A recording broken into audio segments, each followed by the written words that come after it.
नमस्कार, अपना बिहार देख रहे हैं आप और मैं हूं आप सबके साथ सोनाली सिंह। बुलेटिन की शुरुआत मोदी मंत्रिमंडल के विस्तार से जुड़ी एक बड़ी खबर के साथ करते हैं। पशुपति कुमार पारस और आरसीपी सिंह का मंत्री बनना तय बताया जा रहा है। आरसीपी सिंह और पशुपति पारस मंत्री बनेंगे, ये बात अब सामने आ रही है और इनका नाम बिल्कुल तय बताया जा रहा है। पीएम से पशुपति कुमार पारस और आरसीपी सिंह की मुलाकात भी हुई और आज शाम 6 बजे मंत्रिमंडल का विस्तार किया जाएगा।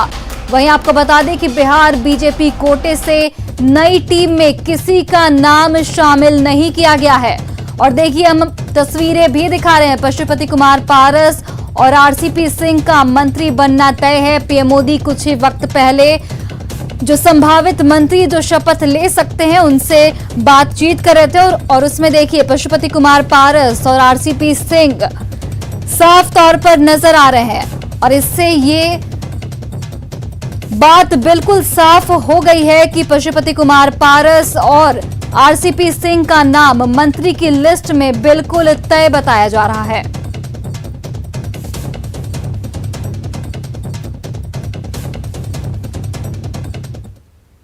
और देखिए, पीएम मोदी के आवास से बाहर निकलने के बाद आरसीपी सिंह ने क्या कुछ कहा, ये भी सुनाते हैं आपको। जेडीयू में आपके अलावा कोई एमओएस बने, राज्य मंत्री भी बने? वेट कर लीजिए ना, बस हो जाएगा। अच्छा, एक सवाल या कुछ मामला फंसा है सर आरसीपी सर? क्या कोई मामला फंसा नहीं है, सब क्लियर। तो कितने लोग मंत्री बन रहे हैं जेडीयू से आपके अलावा, अगर बात करें तो? बताया ना कि कुछ देर धैर्य रखिए। सर, एक सवाल ये कि आपके काम कर रहे थे आप, चूंकि आपके अलावा जो चर्चा है, आपके अलावा चर्चा है सर, कोई और आ सकता है सर? राज्य मंत्री भी कोई बनेगा साथ में? मैंने बताया, थोड़ा धैर्य रखिए ना जी। चलिए ना। पारस जी के भी मंत्री बनाए जाने की चर्चा है कुछ देर वेट कर लीजिए सर। पारस जी की भी चर्चा है, कुछ देर वेट कर लीजिए ना। और वहीं नीतीश कुमार ने केंद्रीय मंत्रिमंडल विस्तार पर कहा कि अभी थोड़ा इंतजार कीजिए, जल्द ही तस्वीर साफ हो जाएगी। तो देखिए, मोदी कैबिनेट विस्तार पर नीतीश कुमार का भी बयान सामने आया है। नीतीश कुमार ने साफ तौर पर कहा कि थोड़ा और इंतजार कीजिए, थोड़ी ही देर में तस्वीर साफ कर दी जाएगी। बताएंगे, अरे तो यहाँ से इन्हें डिसाइड करेंगे। कुछ जानकारी दे दीजिए मुख्यमंत्री जी, कुछ जानकारी दे दीजिए। करके आ रहे हैं, अभी तुरंत सभी जिलों का मीटिंग अभी करेंगे वीडियो कॉन्फ्रेंसिंग से, उसी में थोड़ी देर के बाद सब पता चल जाएगा। और देखिए, अब आपको बताते हैं कि आरसीपी सिंह के मंत्री बनाए जाने के आखिर मायने क्या क्या है। देखिए, आरसीपी सिंह का मंत्री बनना बताता है कि जेडीयू में नीतीश के बाद नंबर 2 पर वो ही है। खासम खास को मंत्री बनवाकर नीतीश कुमार ने पार्टी और सरकार में बैलेंस बनाया है आरसीपी सिंह के मंत्री बनने से लवकुश समीकरण मजबूत किया जाएगा। आरसीपी सिंह जेडीयू बीजेपी के बीच सेतु का काम करेंगे। सोशल इंजीनियरिंग का नया फॉर्मूला बनाने का मौका मिलेगा इससे।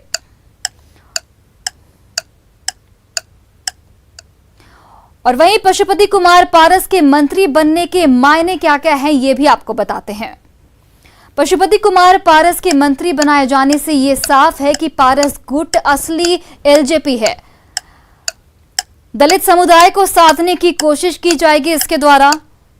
वहीं चिराग को नीतीश ने करारा जवाब दिया है। जिस तरीके से चिराग लगातार हमलावर थे नीतीश कुमार पर, नीतीश ने विधानसभा चुनाव में धोखे का बदला लिया है, ये कहा जा सकता है। और चिराग को संदेश, राजनीति में 2 नाव की सवारी नहीं करनी चाहिए। आरसीपी सिंह के केंद्रीय मंत्रिमंडल में शामिल होने के बाद राष्ट्रीय अध्यक्ष की कुर्सी पर उपेंद्र कुशवाहा को देने की चर्चा तेज है। इस बारे में जब उपेंद्र कुशवाहा से सवाल पूछा गया तो फिलहाल उन्होंने इस मुद्दे पर बोलने से बचते दिखे। साथ ही ये भी कहा कि जेडीयू को बनाने में मेरी भूमिका रही है और आगे भी भूमिका रहेगी। भी है कि चर्चा ये भी है कि अगर आरसीपी सिंह मंत्री बनते हैं तो राष्ट्रीय अध्यक्ष उपेंद्र कुशवाहा होंगे। नहीं, राष्ट्रीय अध्यक्ष का चुनाव अभी नहीं है पार्टी का। मिलती है उपेंद्र कुशवाहा को, तो क्या जिम्मेवारी संभालने के लिए तैयार है? नहीं, हमने कहा कि अभी विषय ही नहीं है। पार्टी में राष्ट्रीय अध्यक्ष का चुनाव हो अभी कोई विषय ही नहीं, सब्जेक्ट ही नहीं। लेकिन चूंकि आपके पार्टी ने एक नए परिपाटी की शुरुआत की है कि एक व्यक्ति एक पद, तो अगर वैसी स्थिति होती है तो क्या उपेंद्र कुशवाहा तैयार है उसके लिए? हमने कहा कि अभी बिल्कुल ये सवाल ही नहीं उठता है। जेडीयू के बनाने में आपकी भी महत्वपूर्ण भूमिका रही है ना सर? महत्वपूर्ण भूमिका रही है, महत्वपूर्ण भूमिका रहेगी, लेकिन जहां तक राष्ट्रीय अध्यक्ष से संबंधित सवाल है तो अभी राष्ट्रीय अध्यक्ष का चुनाव कहाँ है? वहीं एलजेपी नेता संजय सराफ ने कहा कि चिराग पासवान को आज के दिन खुश होना चाहिए। साथ ही उन्होंने पशुपति पारस के मंत्री बनने की खुशी में चिराग को भी शामिल करने की अपील की है। उन्होंने कहा कि चिराग घर का बच्चा है, लेकिन उसके आसपास जो वायरस है उससे ये सब करवा रहा है। नहीं है, चिराग के सराउंडिंग में जो वायरस है वो उसको घुमा रहा है। चिराग बहुत अच्छा बच्चा है, हमारा परिवार का बच्चा है, बेटा है, तो हमसे बाहर नहीं है। बट जो उसके सराउंडिंग में वायरस है, उस वायरस ने उसको जकड़ रखा है। दिन कुछ कहना चाहेंगे? मैं चिराग को बोलूंगा यहाँ पर आए, अपने चाचा को जो मीडिया के चैनल में हर जगह बोलता था कि मेरे चाचा है, मेरे पापा है, उसको खुश होना चाहिए। जैसे बड़े साहब मंत्री बनते थे, हम सब खुश होते थे, पारस जी खुश होते थे, मेरे बड़े भाई मंत्री बन गए। उसी तरीके से चिराग को भी सामने आके मुबारकबाद देनी चाहिए, आशीर्वाद लेना चाहिए और एक परिवार में रहना चाहिए। वहीं जेडीयू के राष्ट्रीय अध्यक्ष आरसीपी सिंह के केंद्रीय मंत्रिमंडल में शामिल होने की खबर के बाद पार्टी कार्यालय में जश्न का माहौल बन गया है। आरसीपी सिंह के समर्थक ढोल नगाड़े के साथ कार्यालय में जश्न मना रहे हैं और एक दूसरे को मिठाइयां भी खिला रहे हैं। जायजा लिया न्यूज 18 से हमारे संवाददाता शैलेंद्र कुमार ने। जेडीयू के राष्ट्रीय अध्यक्ष आरसीपी सिंह के केंद्रीय मंत्रिमंडल में शामिल होने की खबर के बाद इस वक्त हम जदयू कार्यालय की तस्वीर दिखा रहे हैं कि किस तरीके से यहाँ पर जो लोग हैं एक दूसरों को मिठाई खिला रहे हैं, ढोल नगाड़े बजाए जा रहे हैं और काफी कहा जा सकता है कि जिस तरीके से आरसीपी सिंह का नाम सामने आया उसके बाद से जो जदयू के कार्यकर्ता हैं, जो नेता हैं, उनके समर्थक हैं, उनमें खुशी की लहर दिखाई दे रही है। आपके नेता केंद्रीय मंत्रिमंडल में शामिल हो रहे हैं? जी, हमारे नेता मंत्रिमंडल में शामिल हो रहे हैं रामचंद्र बाबू, उससे हम लोग को काफी खुशी है। इसलिए हम लोग यहाँ मिठाई बांट रहे हैं, सब लोग मिलकर के सभी साथी साथ में हैं। आज जनता दल यूनाइटेड पूरे परिवार का एक खुशी का दिन है, क्योंकि हमारे नेता आरसीपी सर केंद्रीय मंत्रिमंडल में शामिल हो जाने। आरसीपी सर एक कार्यकर्ताओं के नेता है, एक छोटे कार्यकर्ता से लेकर बड़े कार्यकर्ताओं को वो खुद ही रूबरू जानते हैं। इसलिए आज पूरे जनता दल परिवार में खुशी का माहौल है। हम लोग के पार्टी के राष्ट्रीय अध्यक्ष जो कार्यकर्ताओं के आन बान कहलाने वाले हैं, जो उनका आज कैबिनेट में जगह मिला है, तो हम लोग बहुत अति उत्साहित हैं और उनके लिए हम लोग जश्न मना रहे हैं। जय जनता जय, जय नीतीश कुमार, जय आरसीपी सर। जदयू आज कैबिनेट में शामिल हो रहा है, इसके लिए बहुत बड़ा उपलब्धि है और बिहार में विकास का और जदयू कार्यालय की किस तरीके से जदयू कार्यालय में ढोल नगाड़े बज रहे हैं, जो उनके कार्यकर्ता हैं वो यहाँ पर नाच रहे हैं और यहाँ पर जदयू कार्यालय की ये तस्वीर हम दिखा रहे हैं। खुशी का माहौल है। इनके पार्टी के राष्ट्रीय अध्यक्ष आरसीपी सिंह केंद्रीय मंत्रिमंडल में शामिल होने जा रहे हैं। इस खबर के बीच इस वक्त जदयू कार्यालय की तस्वीर जहाँ पर पार्टी के नेता खुशियां मना रहे हैं। कैमरा पर्सन दीपक के साथ शैलेंद्र, न्यूज 18 पटना। सीएम नीतीश कुमार ने आज बाढ़ से प्रभावित बिहार के 3 जिलों का एरियल सर्वे किया। सीएम नीतीश ने दरभंगा, समस्तीपुर और मधुबनी में बाढ़ प्रभावित इलाकों का हवाई सर्वेक्षण किया। अब से कुछ देर बाद मुख्यमंत्री तीनों जिलों के डीएम से इसका फीडबैक लेंगे, साथ ही जरूरी दिशा निर्देश भी देंगे। सीएम ने कल भी 5 जिलों का एरियल सर्वे किया था।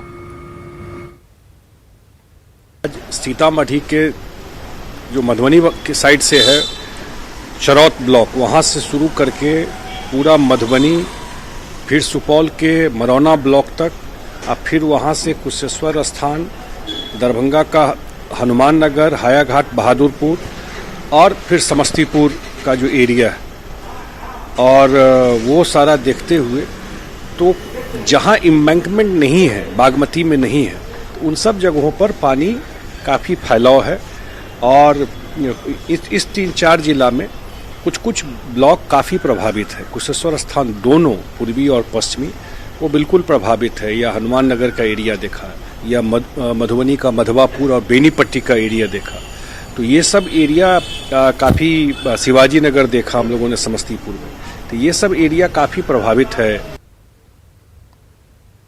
और इसी बीच दरभंगा पार्सल ब्लास्ट में एक बड़ा अपडेट सामने आया है। एनआईए की टीम यूपी के कैराना पहुंची है और एक संदिग्ध को हिरासत में लिया गया है। संदिग्ध युवक को खुरगान से हिरासत में लिया गया है। हाजी सलीम और कफील के घर भी एनआईए की टीम गई और दरभंगा ब्लास्ट और पाकिस्तानी संगठनों से इनके कनेक्शन भी सामने आ रहे हैं। तो देखिए, दरभंगा ब्लास्ट मामले में एक बड़ा अपडेट सामने आया है। एनआईए की टीम कैराना पहुंची है और वहां से एक संदिग्ध को गिरफ्तार किया गया है। पाकिस्तान के आतंकी संगठनों से इनके कनेक्शन बताए जा रहे हैं। बोधगया के महाबोधि मंदिर में हुए सीरियल बम धमाके में आज 8 साल पूरे हो गए हैं। 7 जुलाई 2013 को आतंकियों की साजिश के चलते ज्ञान की धरती हिल उठी थी। इन 8 सालों में बोधगया में सुरक्षा को लेकर हुए कई तरह की तब्दीलियां की गई हैं ताकि मंदिर की सुरक्षा में कोई परिंदा भी पर न मार सके। लेकिन अवैध सुरक्षा व्यवस्था के बावजूद महाबोधि मंदिर आतंकियों के निशाने पर रहता है।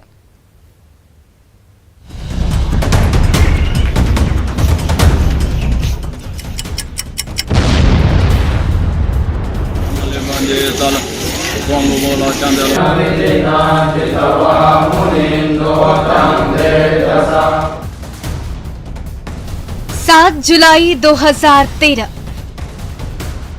वो दिन जब बोधगया के महाबोधि मंदिर को आतंकियों द्वारा बिछाए गए सीरियल बम धमाकों से उड़ाने की साजिश रची गई थी।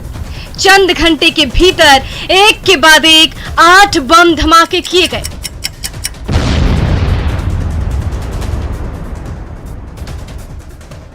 जिसमें महाबोधि मंदिर के कई कर्मचारी जख्मी हो गए थे। दिल दहला देने वाली इस आतंकी साजिश की जिम्मेदारी इंडियन मुजाहिदीन और सिमी ने ली थी। हालांकि उनके मंसूबे कामयाब नहीं हो सके, लेकिन इस घटना ने पहली बार बिहार सरकार को एहसास दिलाया था कि विश्व धरोहर महाबोधि मंदिर की सुरक्षा व्यवस्था को और भी अधिक पुख्ता करना होगा।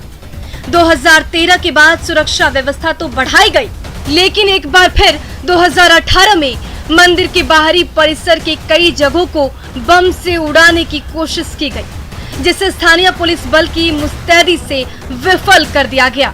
महाबोधि मंदिर की सुरक्षा में फिलहाल 300 बीएमपी के जवान तैनात हैं, लेकिन मंदिर के पूर्व मुख्य पुजारी सुरक्षा का जिम्मा सीआईएसएफ के हाथों सौंपने की मांग कर रहे हैं। मंदिर के ऊपर आतंकी निशाना अभी भी है, उसको कोई बोल नहीं सकता। और उसमें क्या है कि सुरक्षा के दायरे में अभी इनको जो सुरक्षा देनी चाहिए थी वो सुरक्षा अभी तक नहीं मिल पाया। तो जब तक सुरक्षा व्यवस्था जो केंद्र सरकार ने बोला है सीएसएफ, जब तक इसको मुहैया नहीं हो जाती है तब तक हमारा कहना कि हमारा मंदिर सुरक्षित है, ये कहना असंभव है। 2013 से लेकर आज तक इन 8 सालों में मंदिर की तस्वीर काफी बदल गई है। मंदिर परिसर में मौजूद दुकानों को वहां से 1 किलोमीटर दूर प्रशासन ने शिफ्ट कर दिया है, जिससे दुकानदारों की परेशानी बढ़ गई है, क्योंकि ज्यादा सुरक्षा व्यवस्था होने के चलते दुकानों तक विदेशी ग्राहक नहीं पहुंच पाते। सब आप कहाँ चला गया, सरकार इधर भेज दिया, नोटवन में किसी को भेज दिया, किसी को भेज दिया, खिरियामा चला गया, कॉम्प्लेक्स चला गया, उधर दुकान नहीं चलता है। लोग अब रोड पे आ गए हैं। पहले यहाँ पे फुटपाथी लोग रहता था, लोग कमाते खाते थे, अच्छा रहता है। तो यहाँ पे टूरिस्ट लोग आते थे ना, इसलिए दुकान चल रहा था। अब टूरिस्ट तो उधर में नहीं जाता है, लोग बहुत सफर कर रहे हैं यहाँ पे बोधगया में। महाबोधि मंदिर की बढ़ाई गई सुरक्षा व्यवस्था के बीच सवाल अब भी यही है कि विश्व प्रसिद्ध इस धरोहर पर अब भी आतंकियों की नजर है। लिहाजा यहाँ की सुरक्षा व्यवस्था को और मजबूत करने की मांग उठने लगी है। साथ ही प्रशासन की सख्ती के चलते यहाँ के सैकड़ों दुकानदारों के रोजगार पर भी असर पड़ रहा है, जिस पर सरकार और स्थानीय प्रशासन को अमल किए जाने की जरूरत है। एलन लिली, न्यूज़ 18 गया। सहरसा में एक युवक की पिटाई का वीडियो वायरल हो रहा है। युवक पर नाबालिग लड़की से रेप की कोशिश का आरोप है, जिसके बाद लड़की के पिता ने युवक की जमकर पिटाई की। वीडियो सलखुआ थाना के बहुरवा का बताया जा रहा है। हालांकि न्यूज़ 18 इस वायरल वीडियो की पुष्टि नहीं करता है।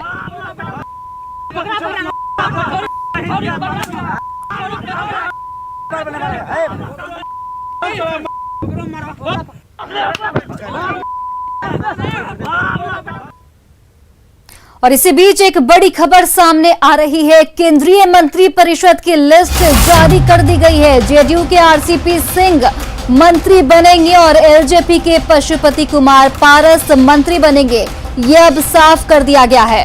बीजेपी के भूपेंद्र यादव भी मंत्री बनेंगे और झारखंड से अन्नपूर्णा देवी का नाम भी बताया जा रहा है। तो देखिए एक बड़ी खबर, 43 मंत्री शपथ लेंगे और कुछ ही देर में केंद्रीय मंत्रिमंडल का विस्तार किया जाएगा। और इस वक्त जो हम आपको खबर बता रहे हैं उसके हिसाब से जेडीयू के आरसीपी सिंह मंत्री बनेंगे और एलजेपी कोटे से पशुपति कुमार पारस को मंत्रिमंडल में जगह दी जाएगी। और दिल्ली से अमितेश हमारे सहयोगी फोन लाइन पर जुड़ चुके हैं। अमितेश, अब से कुछ ही वक्त में मंत्रिमंडल का विस्तार किया जाएगा, कितनी हलचल दिल्ली में देखने को मिल रही है इस वक्त?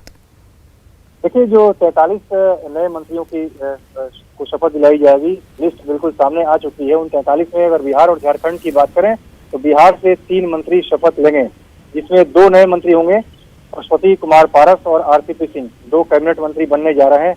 दोनों ने आज प्रधानमंत्री आवास जाकर वहां मुलाकात की है, जिस मीटिंग में सभी कैबिनेट मंत्री जिनको शपथ दिलाई जानी है सभी पहुंचे हुए थे। इसके अलावा आरके सिंह जो कि स्वतंत्र प्रभार के मंत्री थे, उनको प्रमोट किया जा रहा है, उनका प्रमोशन होगा, वो कैबिनेट मंत्री के तौर पर शपथ ग्रहण करने जा रहे हैं आरके सिंह।